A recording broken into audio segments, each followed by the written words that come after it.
बिस्मिल्लाह अल्हम्दुलिल्लाह नहमदुहु व नस्तईनुहु व नस्तगफिरुहु व नऊज़ु बिल्लाहि मिन शुरूरि अनफुसिना व मिन सय्यिआति अमालिना मै यहदिल्लाहु फला मुदिल्ल लहु व मै युद्लिल फला हादिया लहु व अशहदु अल्ला इलाहा इल्लल्लाहु वहदहु ला शरीका लहु व अशहदु अन्ना मुहम्मदन अब्दुहु व रसूलुहु अम्मा बाद फइन्न खैरुल हदीसि किताबुल्लाह व खैरुल हदी हदी मुहम्मदिन सल्लल्लाहु अलैहि वसल्लम व शर्रुल उमूरि मुहदसातुहा व कुल्लु मुहदसातिन बिदअह व कुल्लु बिदअतिन दलाला व कुल्लु दलालातिन फिन्नार। अस्सलामु आलाइकुम व राहमातुल्लाहि व बाराकातुहू। আমরা যে বইটা পড়তেছি religious extremism in the lives of contemporary Muslims, আল গুলু ফিদ্দিন, অ্যারাবিক বই, অরিজিনালি 22 বছর আগের লেখা বই, সেপ্টেম্বর 11 আগের লেখা বই। সেপ্টেম্বর 11 এর সাথে কিছু না, মানে অনেকে মনে করতে পারেন যে এটা সেপ্টেম্বর 11 এর রিঅ্যাকশন হিসাবে নাকি, তা না। ইসলামে গুলু বা এই এক্সট্রিমিজম কথাটা একদম কোরআনের কথা, এটা কোরআনের শব্দ। এবং ইসলামে এক্সট্রিমিজমের কনসেপ্ট আছে সেই জন্মলগ্ন থেকে। পসিবলি আমি আগেও বলছি যে পসিবলি অর্গানাইজড রিলিজিয়ান যেগুলোকে বলি, হায়ার রিলিজিয়ান বলি, ইসলাম, জুডাইজম এবং খ্রিস্টিয়ানিটি, এই তিনটাকেই মেইনলি বোঝানো হয় যখন এইভাবে বলা হয়। তো হায়ার রিলিজিয়ান গুলোর ভিতরে ইসলামী একমাত্র ধর্ম যেটাতে বা ধর্ম বা জীবন ব্যবস্থা যেখানে এক্সট্রিমিজমের কনসেপ্টটা জন্মলগ্ন থেকে আছে। অর্থাৎ জন্মলগ্ন থেকে এক্সট্রিমিজম জিনিসটা অপছন্দনীয় ইসলামে ছিল, আল্লাহ রসুলের কাছে অপছন্দনীয় ছিল, আল্লাহর কাছে অপছন্দনীয় ছিল, মুসলিমদের কাছে অপছন্দনীয় ছিল এবং এখনো আছে। তবে আমাদের এক্সট্রিমিজম আর ওরা যেটাকে এক্সট্রিমিজম বলে সেটার ভিতরে তফাৎ আছে, এটা আমাদের প্রথম বুঝতে হবে। আমরা যখন এক্সট্রিমিজম নিয়ে কথা বলবো, এক্সট্রিমিজম নিয়ে বা গুলু নিয়ে কথা বলতেছি, তখন কিন্তু আমরা অ্যাপোলজিটিক স্ট্যান্ড নিব না। মানে ওরা এখন আমাদের জঙ্গি বলে, আমাদের এটা যা যা বলে এইটারে ডিফেন্ড করতে গিয়ে আমরা এক্সট্রিমিজম পড়তেছি না। আমরা এক্সট্রিমিজম পড়তেছি যে ইসলামের ভিতরে এক্সট্রিমিজমের কনসেপ্টটা কি সেটা অবশ্যই পরিত্যাজ্য, সেটা জানার জন্য। এবং সেটার ভিতরে ওরা যেগুলো বলে সেগুলার কিছু জিনিস থাকবে, কিন্তু এর বাইরের জিনিসও আছে। অনেক সময় একটা মানুষ একটা ধর্মীয় কাজই বেশি করতে গিয়ে এক্সট্রিমিস্ট হয়ে যায়, ধর্মীয় কাজ বেশি করতে গিয়ে এক্সট্রিমিস্ট হয়ে যায়। যেমন ধরেন এইখানে উদাহরণ আছে যে শীতের রাতে গরম পানি আছে, কিন্তু সে মনে করতেছে যে ঠান্ডা পানি দিয়ে এই করলে বেশি সব হবে। এইটা একটা এক্সট্রিমিজম, ছোট মাত্রার, কিন্তু এটা একটা এক্সট্রিমিজম, চরমপন্থা। এটা একটা এক্সট্রিমিজম। এক্সট্রিমিজম দুই সাইডে থাকতে পারে, আপনার করার দিকে থাকতে পারে, না করার দিকে থাকতে পারে। সুতরাং আমাদের উম্মতের ওয়াসাতান, মধ্যপন্থার উম্মত আমরা। এই ওয়াসাত কথার মানে হচ্ছে যে আমরা এখানে বলছি আগে যে আহলে সুন্নাহ ওয়াল জামা আমরা বলি। আহলে সুন্নাহ ওয়াল জামা কথা মানে হচ্ছে এটা কোনো দল না বা এটা কোনো না, এটা মেথোডোলজি না। এটা প্রথম ইবনে আব্বাসের মুখে এই টার্মটা ব্যবহৃত হয়, তার আগে এই টার্মটা ছিল না। কেউ যদি বলেন যে এটা সুন্নাত থেকে না, he is very much correct, এটা সুন্নাত থেকে আসেনি। কিন্তু কথা হচ্ছে যে এটা কোনো দলের নাম না বা এটা কোনো জান্নাতের টিকেটও না। এটা হচ্ছে একটা জামাত বোঝাইতে মানে আল্লাহ রসুল যখন বলছেন যে আমার উম্মাহ 73 ভাগে ভাগ হবে, বা এই সোজা দাগ দেয় না, বাঁকা দাগ দেয় না, বলছেন যে একটা সঠিক আর বাকিগুলো সব জাহান্নামে যাবে। বা আজকে আমি যেটা পড়লাম খুতবাতুল হাজাত, যেটা শুরু করলাম আজকের আমাদের মজলিস বা সব মজলিস আমরা যেটা শুরু করি, ওখানে যেটা আমরা বলছি যে কুল্লা বিদাতিন দালালা ওয়া কুল্লা দালালাতিন ফিন্নার, সকল বিদাতি হচ্ছে পথভ্রষ্টতা, সকল পথভ্রষ্টতা আপনাকে কোথায় নিয়ে যাবে? জাহান্নামে নিয়ে যাবে। এইসব কথা যখন আল্লাহ রাসূল সাহাবীদের বলছেন ভিন্ন ভিন্ন হাদিসে, তখন সাহাবীরা অনেকবারই প্রশ্ন করছেন সেই একটা কোনটা, বা সেই যেটা জান্নাত যাবে সেটা কোনটা, বা সেই ঠিকটা কোনটা। তখন আল্লাহ রাসূল অনেক ভাষায় এটার উত্তর দিচ্ছেন। একটা কথা বলছেন যে আমি এবং আমার সাহাবীরা যে পথের উপর আছে। আহলে সুন্নাহ জামা কথাটা মানে হচ্ছে রাসূল এবং তার সাহাবীরা যে পথের উপর ছিলেন সেই পথটা আপনি যদি জামাত এক্স বলে বোঝান তাইলেও যা, আহলে সুন্নাহ জামা বলে বুঝলেও তা। ব্যাপারটা তাই, এর ভিতরে আর আলাদা কোনো নেই, কোনো ব্র্যান্ডিং নাই বা কোনো নেই। আল্লাহ রাসূল অন্য হাদিসে আসছে আল জামাত বলছেন, দি জামাত বলছেন। দি জামাত মানে কি? তখনকার মুসলিমরা কি একদম মুনাফিক যে ছিল, আব্দুল্লাহ ইবনে উবাই ওই জামাতের অংশ ছিল, তার বাইরে কেউ ছিল না মুসলিম, তাই না? তাহলে আল জামাত বলতে তখন বোঝাইতো দি মুসলিম, দি জামাত, আল জামাত একই কথা। এখন কিন্তু এটা হওয়ার উপায় নেই। এখন দেওয়ানবাগি ক্লেমস টু বি ইসলামের ধারক বাহক, আটরশি একজন, রাজারবাগি একজন, সায়দাবাদী একজন আমাদের দেশে। বাইরে ধরেন বাশার আল আসাদ, সে যখন ওই রিলিজিয়নের কলামে টিক চিহ্ন দেয়, কিসে দেয়? ইসলামে দেয় না। আমেরিকাতে তারা মুসলমানই মনে করে। তাইলে আল্লাহ রসুলের তরিকার উপর যারা চেষ্টা করতেছে বা আল্লাহ রসুলের এবং সাহাবীরা যে পথের উপর আসলেন সেইটাকে যারা প্রধান মনে করছে তাদেরকে একটা নাম দিতে হবে, যেই নামই দেন। আমি বললাম জামাত এক্স বলেন, আমরা সেটাকে আহলুস সুন্নাহ জামা বলি, কারণ এটা সালাফদের থেকে আসছে কথা, এই জন্য বলি। কিন্তু এটার ভিতরে আলাদা কোনো সওয়াবের কিছু নেই। এখন ধরেন বাশার আল আসাদ, বাশার আল আসাদ আর আমি কোনোদিন এক না, এক হইতে পারি না। বাশার আল আসাদ আলেওয়াইট শিয়া, আলেওয়াইট শিয়া কারা? আলী রাদিয়াল্লাহু যারা গড মনে করে, অবতার মনে করে, হুলুল গড ইনকার্নেট মনে করে, রক্ত মাংসে আল্লাহ পৃথিবীতে আসছিলেন আলী রাদিয়াল্লাহুর ফর্মে, নাউজুবিল্লাহ। মানে এটা অ্যাবসলিউট কুফর, আর কি অ্যাবসলিউট কাফির এবং অ্যাবসলিউট কুফর, এটা যে মনে করবে।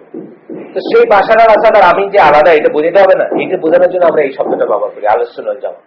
কিন্তু এটার মানে কোনই না। এই যে আবু হানিফা, তারপরে ইমাম আবু হানিফা, তারপরে আহমদ বিন হাম্বল, ইমাম নওয়াবী, তারপরে কি বলে ইবনে হাজার আল আসকালানি, তারপরে আলবানি, ইবন আবি ইজ্জাল হানাফি, এই যে যত 1400 বছরে আপনি কয়েক হাজার স্কলারের নাম পাবেন, শাওকানি, তারপরে শাতিবি, ইমাম শাতিবি, সবাই আহলে সুন্নাহ জামাত। কেন কি? তারা আল্লাহ এবং আল্লাহ রসুলের পথ থেকে মনে করছেন যে আগে যাই করি না কেন, যখন জানবো যে রসুল এটা বলছেন, আই কারেক্ট মাইসেলফ, আমি নিজেকে ওই পথের উপর নিয়ে আসবো। এইটাই আমি বলতে চাচ্ছি যে আহলে সুন্নাহ জামাত বলতে এইটা। যাই হোক, এখন আমাদের এক্সট্রিমিজমের রিটার পুরানো, এবং আমরা ইসলামের এক্সট্রিমিজমটা শিখতেছি, এবং শিখতে গিয়ে আমরা আজকে কোথায় আসছি, এখন যে পর্যায়ে আসছি, যে গতদিন যেখানে পড়ছি তারপর থেকে পড়বো। সাবহেডিংটা আমি শুধু একটু বলে দিই। গতদিন আমরা পড়তেছি যে মুসলিমদেরকে কাফের ব্র্যান্ডিং করার ব্যাপারে এক্সট্রিমিজম যেটা। আজকাল দেখবেন যে আমরা একটু জ্ঞান লাভ করি, কিছুটা দিন শিখলাম, কিছুটা সিরিয়াস হইলাম, দাড়ি রাখলাম, সুদ ছাড়লাম, প্যান্ট ছাড়লাম, তারপরে ফট করে দেখবেন যে মুসলমান যারা নিজেকে মুসলিম ক্লেম করতেছে তাদেরকে আমরা কাফের ব্র্যান্ড করার একটা টেন্ডেন্সি থাকে। এইটা একটা এক্সট্রিমিজমের একটা লক্ষণ, এবং এটা আমরা শুকরি মুস্তাফা দিয়ে আমরা আগে পড়ছি, যারা এই মজলিসে আগের থেকে আসেন তারা জানেন। ইজিপ্টে একটা দল ছিল তাকফির বা হিজরা, যারা নিজেদেরকে জামাতুল মুসলিমিন বলতো, পরে তাকফির বা হিজরা। তো তাদের ছিল শুকরি মুস্তাফা, ফাঁসি হয়েছে তার বা এক্সিকিউট করা হয়েছে। যাই মডার্ন ডে ইসলামের সবচেয়ে কট্টর চরমপন্থী দল ছিল এটা। তো তারা কি করলো? প্রথমে শাসক কাফের, মুসলিম শাসক কাফের, তারপরে এই শাসককে যারা কাফের বলল না সেসব আলেম ওলামারা সব কাফের। তারপরে হলো কি, এদেরকে যারা ফলো করে মানে জনগণ সব কাফের। তার মানে বাকি থাকলো কি? খালি আমি আর আমার দল, মানে এই 0.01% যেটা লম্বাস্তে কম্বল খালি যেটা আমরা বলি, এটা ইসলামের তরিকা। এবং মুসলমানকে কাফের বলার আগে প্রত্যেকের বুক এবং মুখ কাঁপা উচিত, খুব সিরিয়াস একটা ব্যাপার। এইটাই আমরা পড়তেছি, কোরআনের দলিল পড়ছি আমরা, আজকে সুন্নাহর কিছু দলিল পড়বো। বুক এবং মুখ কাঁপা উচিত, কারণ বড় স্কলাররা যারা ছিলেন তারা কাউকে কাফের ব্র্যান্ড করতে করার আগে বহু চিন্তা করছে। এবং ইমাম মালিকের একটা আসার আছে যে 100 কাউন্টের ভিতর 99 কাউন্টে যদি কাউকে আমার কাফের মনে হয়, আর একটা কাউন্টে মনে হচ্ছে যে সে মুসলিম, আমি ওই একটা কাউন্টের বেনিফিট অফ ডাউটটাকে দিব। কারণ ওই হাদিসটা থেকে উনি বলতেছেন যে যদি বাই চান্স আল্লাহ তাকে মুসলমান হিসেবে কবুল করে নেন, তাহলে ওই কুফরি যে আমি বললাম ওটা আমার উপর ফিরে আসবে, তাকে যে কাফের ব্র্যান্ড করলাম ওই জিনিসটা আমার উপর ফিরে আসবে। সুতরাং আমার তো এটা কাফের বানায় আমার লাভ নেই। একজন মুসলিম যে নিজেকে মুসলিম ক্লেম করতেছে তাকে কাফের বানায় আমার কোনো লাভ নেই, বরং তাকে মুসলমান বানাইতে পারলে আর আমার ভিতরে টানতে পারলে আমার লাভ আছে। আমার দলটা বড় হবে, দল বলতে মুসলিমের বিশ্ব মুসলিম জামাত বড় হবে না। একজন মানুষ চির জাহান্নামী হওয়ার থেকে বাইচে গেল, তাই না? মানে এগুলোর লাভ আছে না, আমার লাভ আছে, কিন্তু ওরে কাফের মানে আমার কোনো লাভ নেই। কাফের যদি না হয়ে থাকে আর আমি তারে রিজেক্ট করলাম, বাইর করে দিলাম, সে চিরতরে আসলেও হয়ে যেতে পারে, তাই না? সুতরাং আমরা এতে কোনো লাভ নেই। এটি আমরা পড়তেছিলাম, কোরআনের এইগুলা পড়ছি, দলিলগুলা। আজকে ইনশাল্লাহ আমরা কিছু সুন্নাহর দলিল পড়ছি, আজকে বাকিগুলো পড়বো, যেগুলো গতদিন পড়ছি তারপর কে পড়বো। এখানে একটা অনেক বড় হাদিস আছে, আমরা বড় হাদিসটা পড়বো না, আনাস বিন মালিকের বর্ণনার হাদিস। আমরা পুরোটা পড়বো না, কারণ পুরোটা পড়লে অনেক সময় এটার পেছনে চলে যাবে। এটা বুখারী এবং মুসলিমের হাদিস। এটা হচ্ছে যে আল্লাহ রাসূল যে শাফায়াত করবেন সেই শাফায়াতের ব্যাপারে শেষেরটুকু বলতেছি। আল্লাহ রাসূল বলবেন, আল্লাহকে বলবেন যে মাই ফলোয়ার্স মাই উম্মতি উম্মতি, আমরা জানি আমার উম্মত আমার উম্মত।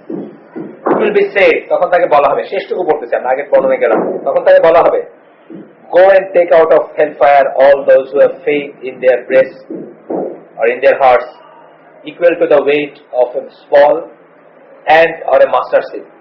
একটা ছোট পিঁপড়া বা সরিষা দানা সমান যাদের কাছে, যাদের ভিতরে ঈমান আছে, যাও তাদেরকে জাহান্নাম থেকে বাইর করে নিয়ে আসো।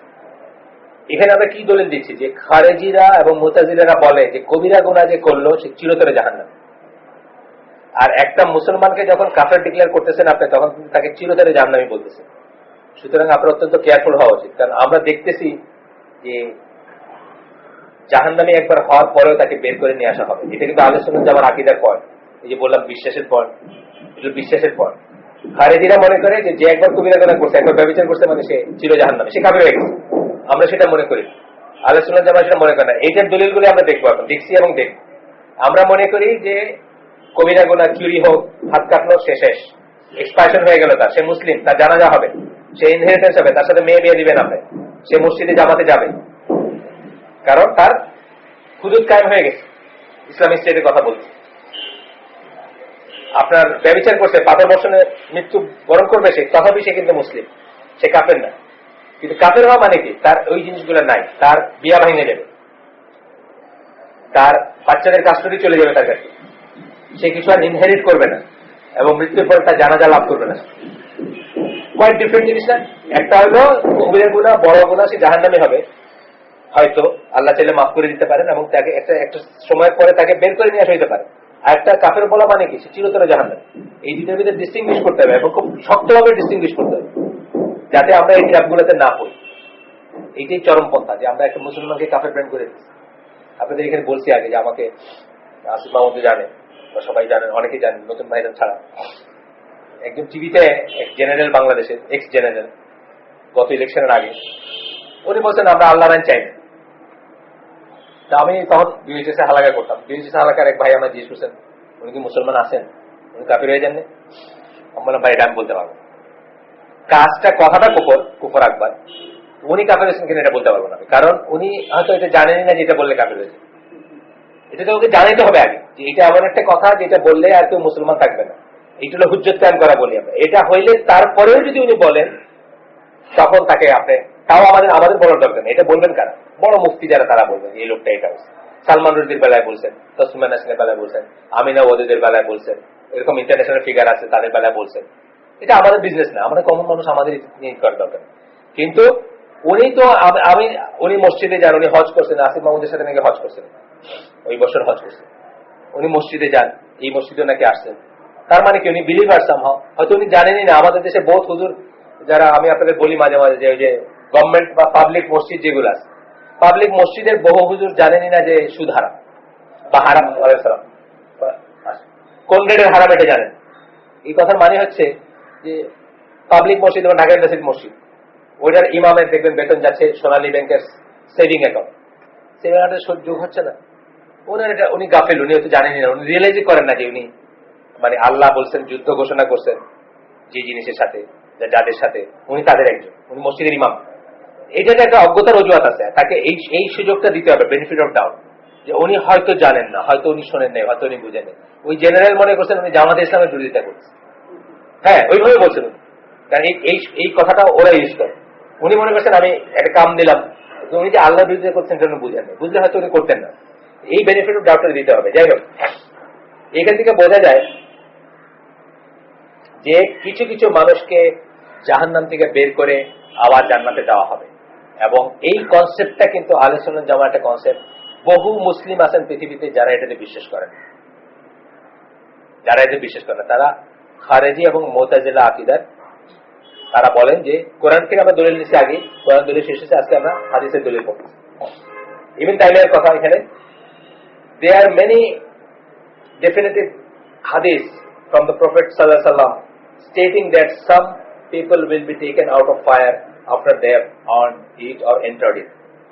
অনেক মানুষ জাহান্নামে যাওয়ার পরে তাদেরকে বের করে নেওয়া হবে, এটা বহু হাদিসে আসছে, বহু সহিহে। এটা যেটা পড়লাম এটা বুখারী এবং মুসলিমের হাদিস ছিল। এই হাদিসটা দুই গ্রুপের এগেইনস্টে প্রুফ। এই এখন যেটা পড়লাম এই হাদিসগুলা বা এই ধরনেরই।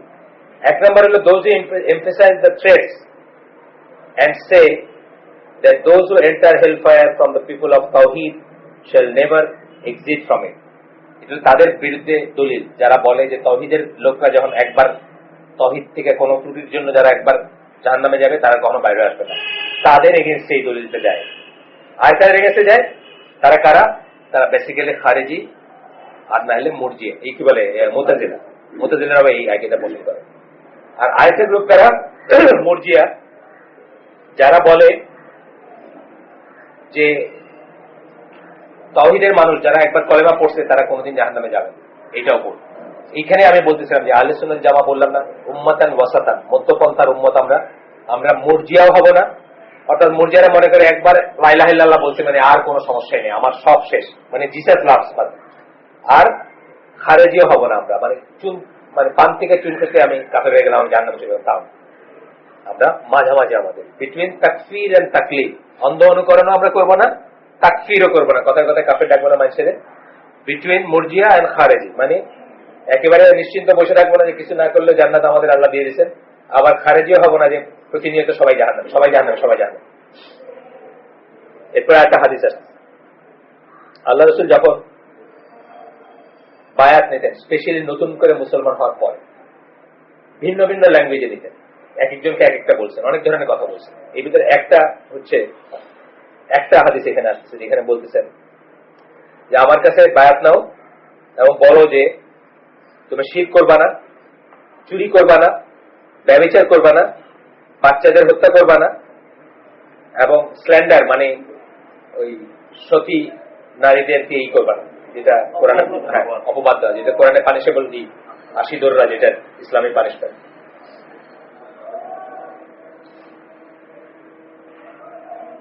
And you will not disobey when ordered to do good. শাসক যখন জেনারেলি সবার ব্যাপারে, স্পেশালি শাসকের ব্যাপারে, এটা আমরা আরেকটা ওই শাসকের আরো 2-3 পড়ছি, মুসলিম শাসকের কথা আমরা বলতেছি। যখন তোমাদেরকে ভালো কাজ করতে বলবে তখন ডিসোবে করবা না, মানে তখন বিদ্রোহ করবা না, ভালো কাজে শাসককে মেনে চলবো, বা যারা অর্ডার করবে তাদের, যারা পজিশনে আছে তাদের। Whoever fulfill this will have his reward with Allah. যে এই কাজগুলো করবে তার আল্লাহর সাথে তার পুরস্কার থাকবে। If these acts happen to anyone and he is punished in this world, that will be the expiation for him. এগুলা করার পরে মানে যেগুলো না করছেন এগুলো না করার পরেও, বা এগুলো জানার পরেও যদি কেউ করে, তাকে এই পৃথিবীতে পানিশমেন্ট দেওয়া হবে। সব করে কিন্তু এখানে পানিশমেন্ট আছে, চুরির আছে, ব্যভিচারের আছে, যা আমরা পড়লাম, স্ল্যান্ডারিং এর পানিশমেন্ট বললাম না, 80 দররা, এখানে এই পৃথিবীতে আছে। হ্যাঁ, তার কি হবে? যদি কেউ করে তাহলে তার পানিশমেন্ট হবে এখানে, এবং সেটা তার এক্সপায়ারেশন হয়ে যাবে, মানে তার কাফারা হয়ে যাবে সেই পানিশমেন্ট দিয়ে। If these acts happen to anyone and Allah conceals it, কিন্তু কারোটা যদি গোপন হয়ে যায়, মানে আল্লাহ যদি দেখে রাখেন, অর্থাৎ সে করছে কেউ জানে না, সেও জানায় নেই, আল্লাহ গোপন করছেন, then his affair is with Allah. Allah decide করবেন তার ব্যাপারে কি করবে, ছেলে মাফ করে দিতে পারে, কবিরা গুনাহ সব। If you will, he may forgive, আল্লাহ চাইলে তাকে মাফ করে দিবেন। If you will, he may punish him, যদি চান তাকে শাস্তি দিবেন। এবং এরপরে কি করছেন? সবাই এর উপরে বায়াত দিচ্ছেন। তার মানে কি, এই জিনিসগুলো কাউকে মুসলিম থেকে বাইর করে দেয় না, এটা হচ্ছে প্রথম বুঝ। আর সাহাবীরা আছেন না, যে 2 সাহাবী, হাসান বিন সাবিত বলে কবি ছিলেন যিনি, ওনাকে তো 80 দররা মারা হয়েছিল আয়েশা রাদিয়াল্লাহু আনহার ঘটনার পরে। আরেকজন হচ্ছেন আবু বাকরা, ফেমাস সাহাবী, ওমর রাদিয়াল্লাহু আনহুর সময় তাকে 80 দররা মারা হয়েছে। কিন্তু তাই বলে কিন্তু এটা আলোচনা জামাটাই আবু বাকরার একটা হাদিস আছে যেটা আর কেউ বর্ণনা করেন, এবং সকল বড় স্কলার ওই হাদিসটাকে ভ্যালিড মনে করেন। কেন? এতে উনি অমুসলিম হয়ে যান নাই, তার ইমানের কোনো ত্রুটি হয় নাই, উনি একটা কথা ওনার মুখ দিয়ে বাইরেছে, ভুল হয়েছে যে উনি প্রমাণ রাখেন নাই বা প্রমাণ করতে পারেন নাই যে ওনার জোররা মারা হয়েছে, কিন্তু তাই বলে ওনার ইসের কোনো কমতি হয় নাই, সাহাবিয়াত যেটাকে বলি আমরা, ওই স্ট্যাটাসের কোনো কমতি হয় না। ওই হাদিস ছিল নারী নেতৃত্বের হাদিস, ওইটা একমাত্র উনি বর্ণনা করছেন, আবু বকর, মানে মেজর বর্ণনাটা ওনার কাছ থেকে আসছে।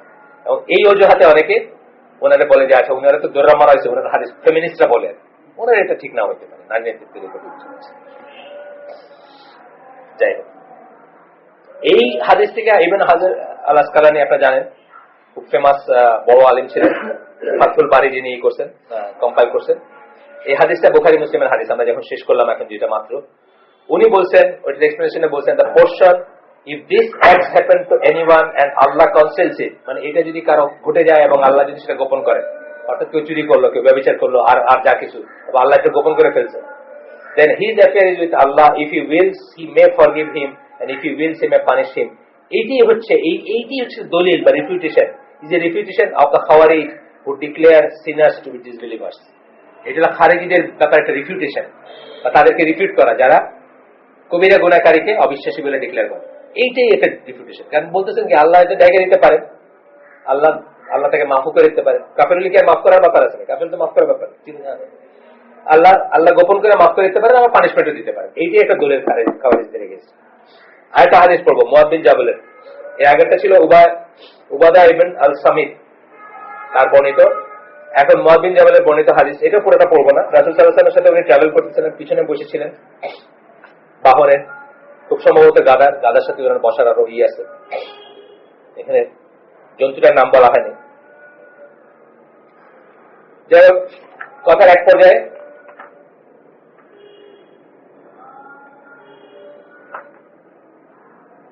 আল্লাহ রাসূল জিজ্ঞেস করেন, তুমি কি জানো আল্লাহ তার বান্দাদের উপরে কি রাইট আছে, কি হক আছে, কি অধিকার আছে? আল্লাহ তার বান্দাদের উপর কি অধিকার আছে? সাহাবীদের একটা এই ছিল, তারা একেবারে জলবত্তরণ কিছু হলেও উত্তর দিতেন না।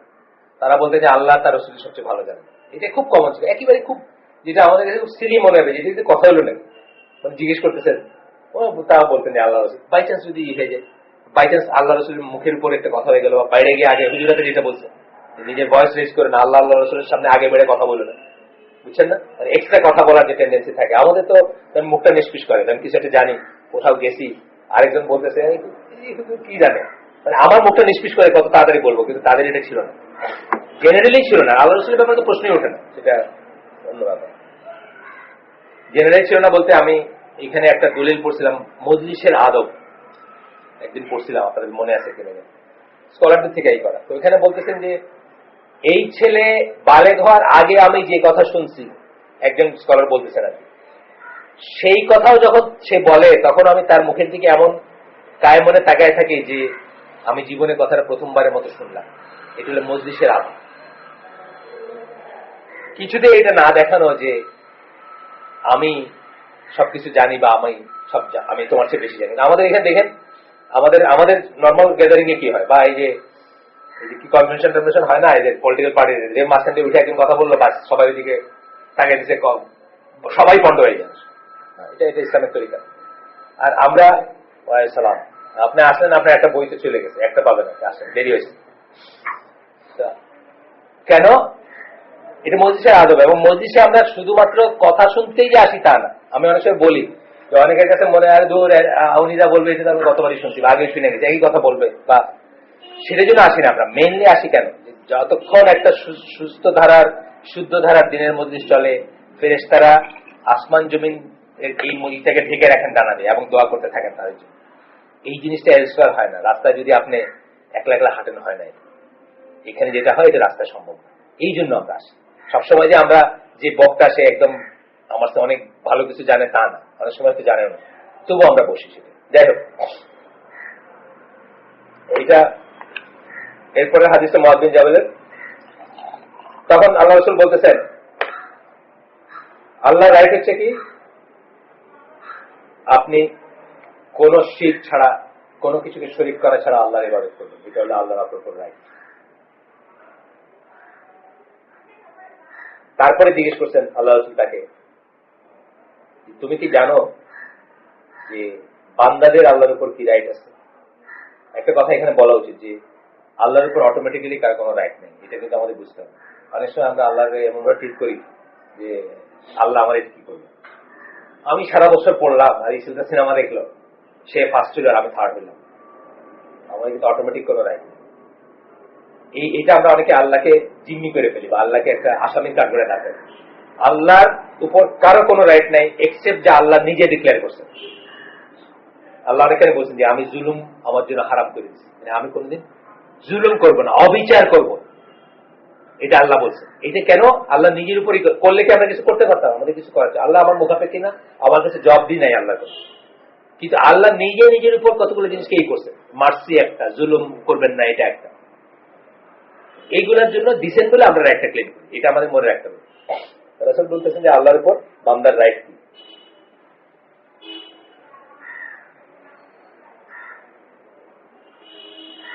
তখন বলতেছেন যে যদি আপনারা শিরক ছাড়া ইবাদত করতে পারেন তখন কি রাইট হয় বান্দার। তখন মুআয বিন জাবাল একই কথা বলছেন যে আল্লাহ এবং আল্লাহ রাসূল সবচেয়ে ভালো জানেন। তখন আল্লাহ রাসূল বলতেছেন that he would not punish them with the fire of hell, তাকে আগুনে জ্বালাবেন না। তাহলে কি দাঁড়ায়, রিয়েলি যদি শিরক ছাড়া মরতে পারেন বাকি গুনাহগুলো আপনারা জাহান্নামী করে না বা কাফের বানায় দেন, তাই না? এটা আপনার একটা রাইট। আল্লাহ হয়তো তারপরে পানিশ করবেন ডিপেন্ডিং অন আপনার ডিগ্রি বা অন্যের হক আছে বা অন্যের, এগুলা যে সাতটা বড় ক্রাইম ইসলামে সবকটা কিন্তু সামাজিক ক্রাইম, এগুলো আপনি সমাজ নষ্ট করেন, এই জন্য এগুলো পানিশমেন্ট গুলো খুব সিরিয়াস। কিন্তু যে পানিশমেন্টটা বিটুইন ইউ এন্ড আল্লাহ, এটা হিসাবটা আলাদা হইতে পারে বা হইতে হবে, হয়তো আমরা আশা করবো যে হবে, ঠিক না? স্ল্যান্ডার করলেন, আয়েশা রাদিয়াল্লাহু আনহাকে অপবাদ দিলেন, এটা তো আপনি একজন মানুষের রাইট নষ্ট করলেন, সামাজিক ক্রাইম না? এটার জন্য আল্লাহ ওই গ্রেডের পানিশমেন্ট আছে। কিন্তু যেগুলো যারা ছোটখাটো আমরা অনেক কিছু করি না, মানে আল্লাহর একটা, সেটা আমরা আশা করবো যে আল্লাহ আমাদের মাফ করে দেবেন, আল্লাহ আমাদেরকে জাহান্নামের আগুনে জ্বালাবেন, এই কথাটাই আসতেছে। 6 নম্বর, এগুলো আমরা সুন্নাত দলিলের 6 নম্বরে আছে আজকে এগুলো পড়ছি। এই হাদিসটাও ছিল আপনার বুখারী, মুসলিম, তিরমিজি, ইবনে মাজাহ, আহমদ, যেটা আমরা এই মাত্র শেষ করলাম মুআয বিন জাবালের সাথে আল্লাহ রাসূলের কথাবার্তা। এরপরটা হচ্ছে বুখারীর হাদিস, আবু হুরায়রা থেকে বর্ণিত, যে এটা হচ্ছে একজন যে মদ খেয়ে আসছিল তার ব্যাপারে। মদ খেয়ে আসার পরে তাকে জোরা মারা হয়েছে।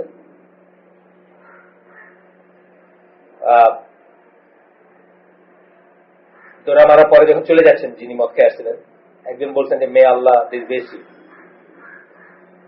এটা ওদের এক্সপ্রেশন ছিল, আল্লাহ তোমাকে অসম্মানিত করুক, ডিসগ্রেস করুক। আল্লাহ বলছেন ডু নট সে দ্যাট, এটা বলো না। তাতে এক্সপ্রেশন হয়ে গেছে, যে মুহূর্তে 80টা দৌড়া বা যে কটা মারছেন আপনি, সে চলে যাচ্ছে, সে কিন্তু আবার আগের মতো নিষ্পাপ, till he does the crime again, আবার যদি করে সেটা অন্য কথা। আল্লাহ বলছেন এটা বলুন, do not say that, do not support শয়তান এগেইনস্ট হিম, তার বিরুদ্ধে শয়তানের সমর্থক করে না। এই কথা বলা মানে কি? এই কথা বলা মানে যে আমি তাকে এক ধরনের ফ্রাস্ট্রেটেড করে দিচ্ছি, সে আল্লাহর মার্সি থেকে ফ্রাস্ট্রেটেড হয়ে যাবে। মুসলমানরা তারা একবারই করলে সে কি হবে, তার ফ্রাস্ট্রেশন চলে আসবে না, সে আরো খারাপ জিনিসে জড়ায় পড়বে, হয়তো খ্রিস্টানি হয়ে গেল, হয়তো কাফের হয়ে গেল, বা অন্য কিছু হয়ে গেল। এই বলুন আল্লাহ বলুন, তার এগেইনস্টে শয়তানের পক্ষ নিও না। শয়তান যদি চাইতেছে, শয়তান চাইতেছে যে সে আল্লাহর দয়া নিরাশ হোক। শয়তান কি চায়? শয়তান আপনাকে আল্লাহর দয়া নিরাশ করতে চায়, কারণ সে চির নিরাশ হচ্ছে একমাত্র সে তার দলে আপনাকে টানতে চায়। এই জন্য প্রতিনিয়ত আপনাকে চায় যে আল্লাহর দয়া নিরাশ করতে। তো এটা আল্লাহ রাসূল বলতেছেন যে এটা করো না, তারে শয়তানের দল নিও না, শয়তানের দলে যাও না তার এগেইনস্টে। এরপরে বুখারী বলতেছেন আরেকটা নারেশন, আরেকটা বর্ণনা, মানে আপনি জানেন একটা হাদিসের একটু চেঞ্জ হয়ে হয়তো আরেকটা চেইন আসে, আরেকটা বর্ণনা আসে। Do not be an ID of Satan against your brother, শয়তানের সহচর হয়ে না তোমার ভাইয়ের এগেইনস্ট। আরেকটা বর্ণনা আসে,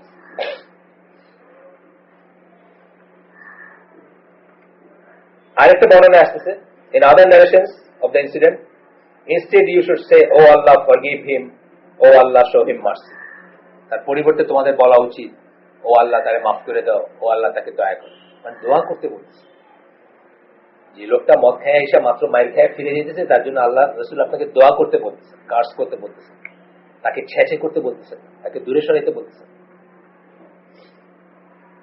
এইগুলা হচ্ছে আরো প্রমাণ যে কবিরা গুনাহ, মদ খাওয়ার মতো একটা গুনাহ, এটা করলেও কেউ কাফের হয়ে যায় না, সে অস্পৃশ্য হয় না, সে চিরজাহান্নামী না, এবং যদি তার এক্সপায়ারেশন হয়ে যায় এখানে, একটা কাফারা এখানে হয়ে যায়, সে একেবারেই নরমাল একটা মানুষ। আবু হুরায়রা রাদিয়াল্লাহু থেকে 7 নম্বর দলিল আরেকটা হাদিস আসতেছে,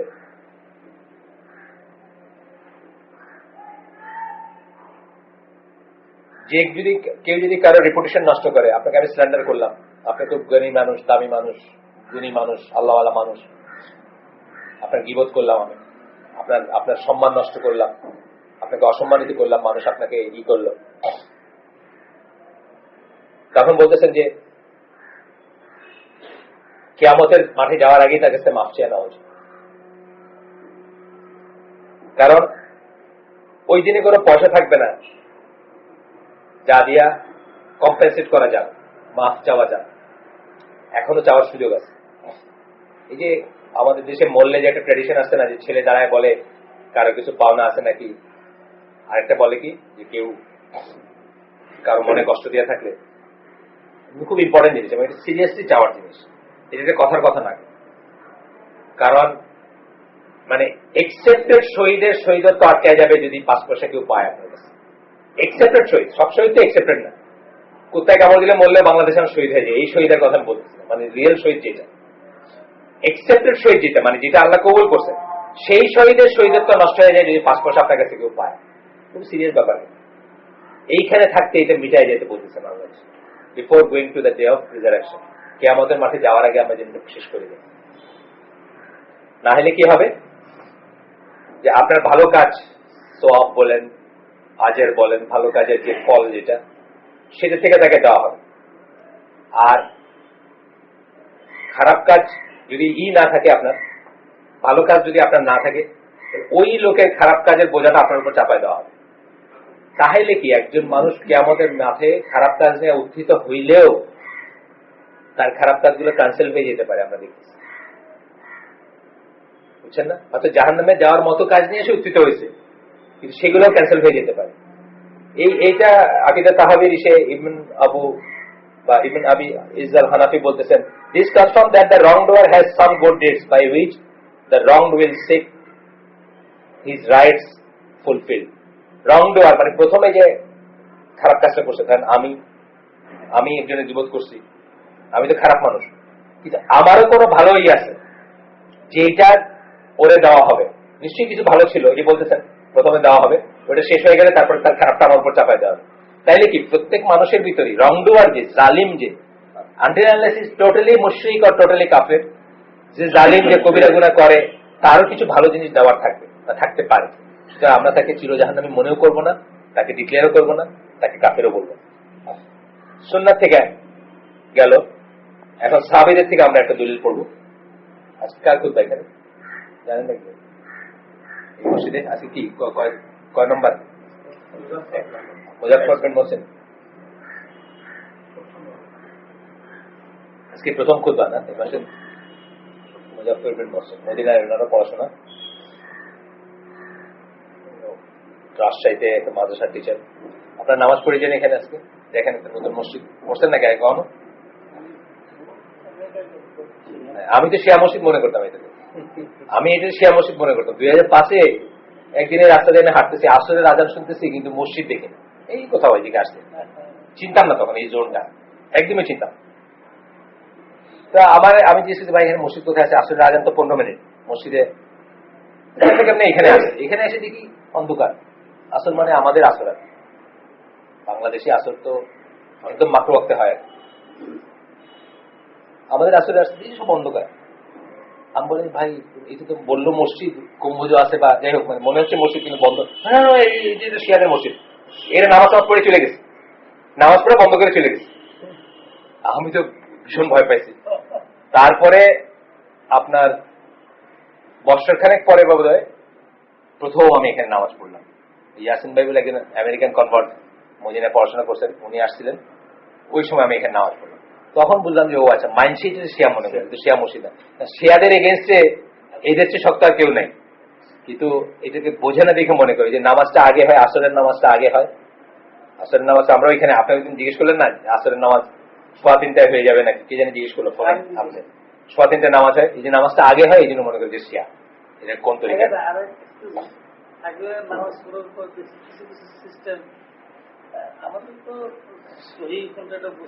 সময় লাগে। আমি তো ওই যে বললাম হজ করলাম 38 বছরে, নামাজ শিখছি 48 বছর। আমি হজ করছি 38 বছর বয়সে, আর নামাজ শিখছি 48 বছর বয়সে।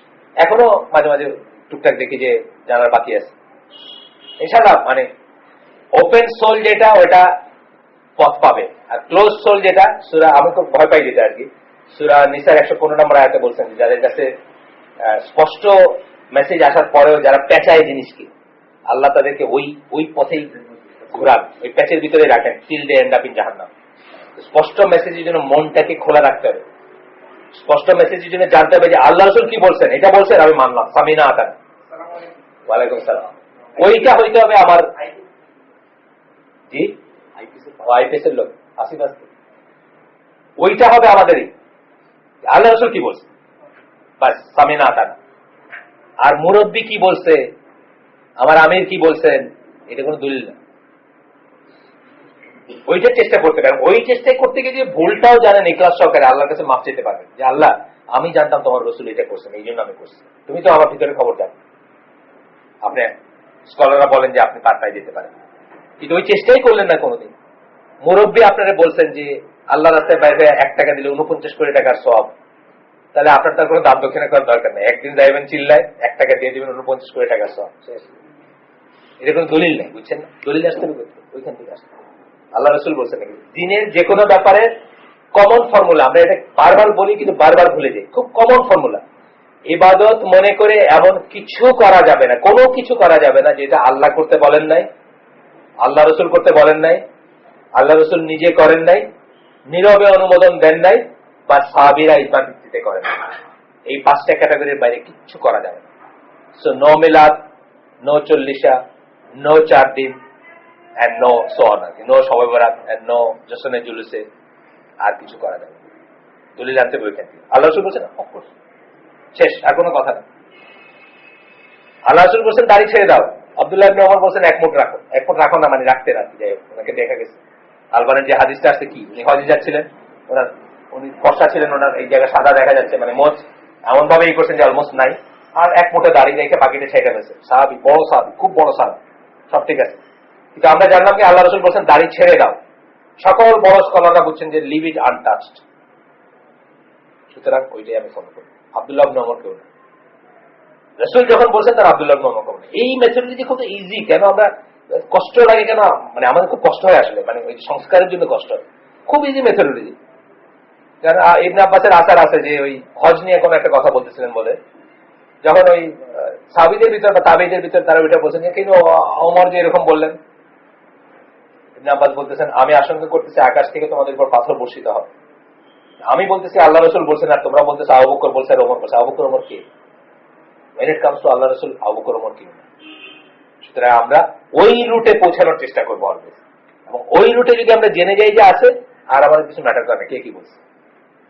সেম ইট গোজ ফর নামাজ, এই যে যেটা বলতেছি আসরের ওয়াক্ত বলে, যেগুলো বললেন না যে কেমন লাগে, লাগে আমাদের সংস্কারের জন্য লাগে, আমাদের সংস্কারের জন্য লাগে, কিন্তু আমরা ওইটার গবেষণা করব যে আসলে ওনাই কি করছেন, এরকম আমি তো মানব শেষ। এবং আমরা তো তাও একটু যুক্তি তর্কে যাচ্ছি, সাহাবীরা ওইটাও করতেন না, এই জুতা খুলে বা পাশে রাখছেন, সবাই জুতা খুলে রেখে দিলেন, নামাজ শেষ করে বললেন তোমরা জুতা খুললে কেন, আপনি যে খুললেন, বলে আমি তো জিবরিল আমাকে বলছেন যে আমার জুতার নিচে ময়লা আছে, তোমাদের কি তা ছিল? হাসছেন কিন্তু তিরস্কার করেন, বিকজ দে ওয়ার রাইট। এইটাই মেথোডোলজি হওয়া উচিত। আল্লাহ রাসূল যে বলছেন আমি এটা করব, এই দলিল পর্যন্ত আপনি যত গবেষণা যত প্রশ্ন করেন কোনো গুনাহ নেই। একটা হাদিস সহিহ কিনা এইটা নিয়ে আপনি যত ইচ্ছে গবেষণা করেন, ওয়ান্স ইউ নো আল্লাহ রাসূল বলে গেছেন ইম্পারেটিভ হিসেবে যে ডু দিস, তখন আমার বুজুর্গ এটা বলছে, বা আমার ইমাম এটা বলছেন, আমার মাযহাব এটা বলছে, বা আমার মুরব্বী এটা বলছে, এটা বলে এটা করার কোনো উপায় নেই। আনফরচুনেটলি আমরা সবাই করি। আমার বাড়ি সিলেট, আমি বলি এই মজলিসে অনেকবার বলছি যে আমাদের বাড়িতে আমাদের দেশি গ্রামে বোনের ফরাইজ দেয় না, ফরাইজ বলে যেটা বোনের যে সম্পত্তি এটা দেয় না, তো দেয় না, উল্টা আরো বলে যে এটা যারা খায় তাদের কোনোদিন মঙ্গল হয় না। রীতিমতো মানে একটা অভিশপ্ত জিনিস। আল্লাহ সুবহানাহু ওয়া তাআলা কোরআনে স্পষ্ট, এটা রাসূলেরও কথা না, এটা সুন্নাহর কথা না, এটা কোরআনের স্পষ্ট কথা। আমি বলতেছি যে আমি তার চেয়ে বেশি বুঝি, এইটাই হচ্ছে আমাদের দোষ। এইটাই মক্কার কাফিররা বলছিল, তুমি কই থেকে এসে নতুন কথা বলতেছো, আমাদের বাপ-দাদারা সবাই এরকম বলে গেল, আমরা আবার নতুন করে এইটাই বলি আর কি। যখন আমরা রাসূলের কথাটা মানুষকে বলি, মানুষ বলে তুমি কই থেকে এসে নতুন কথাটা কইতেছো, বাপ-দাদারা তো কোনোদিন পড়াইতে দেয় নাই, বাপ-দাদারা সবসময় মিলাদ পড়ছে, বাপ-দাদারা সবসময় শাহজালাল মাজারে গিয়ে বাতি দিছে, তুমি কই থেকে আসলা?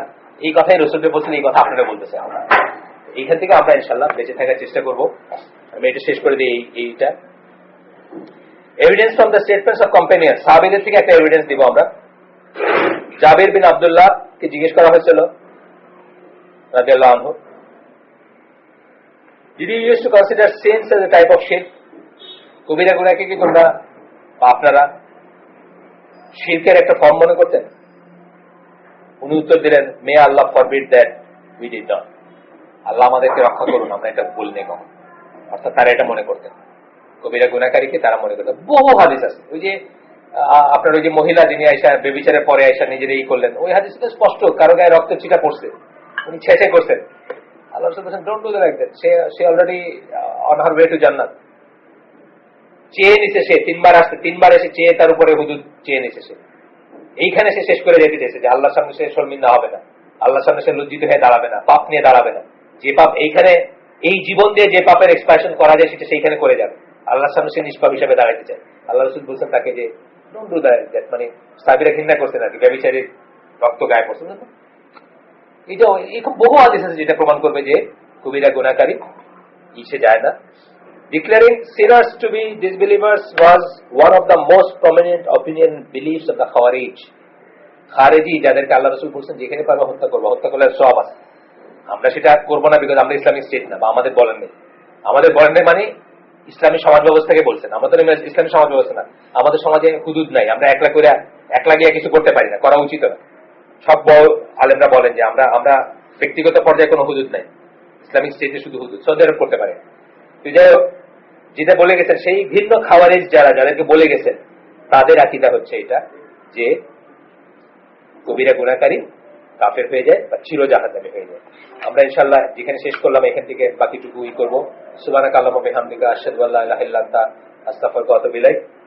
আমার যদি আমার এই সমস্ত কথা থেকে কারো যদি কোনো লাভ হয়ে থাকে সমস্ত প্রশংসা আল্লাহর, আর যদি কোনো ক্ষতি হয়ে থাকে কারো বা খারাপ কিছু শুনে থাকেন সমস্ত দায় দায়িত্ব আমার এবং শয়তানের তরফ থেকে, সেটা আল্লাহ আমাদেরকে মাফ করুন এবং আল্লাহ আমাদেরকে বোঝার, জানার, মানার তৌফিক দেন।